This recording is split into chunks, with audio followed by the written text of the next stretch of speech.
ma femme ne veut pas devenir associée de ma SCI. C'est une question aussi que j'ai eue de la part d'un client. Il veut créer une SCI, lui il veut investir, mais sa femme elle ne veut pas investir, elle ne veut pas prendre de risques et ne veut pas devenir associée de sa structure. Alors de ce fait, on a dû se creuser la tête pour trouver une solution. Donc, il existe différentes solutions qui peuvent être de créer une structure en étant seul ou d'amener des enfants, un ami, des parents au sein de la structure en fonction du projet patrimonial. Mais en effet, il n'est pas obligatoire, on ne peut pas imposer son conjoint à sa conjointe de devenir associé de la SCI.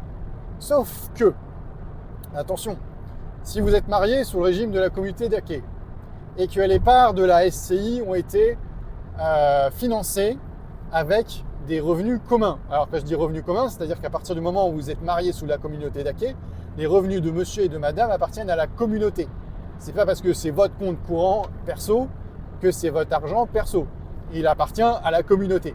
Et si cet argent, vous l'avez mis et vous l'avez réutilisé pour pouvoir créer la structure, eh bien, il y a une forme de responsabilité de la communauté. Surtout en cas de vente, en cas de divorce, en cas de décès, puisque c'est la communauté, monsieur et madame, qui ont financé la création des structures, enfin de la structure. Lorsque vous créez une société, restez prudent par rapport à ça. N'hésitez pas à me poser d'autres questions par rapport à ce type de création.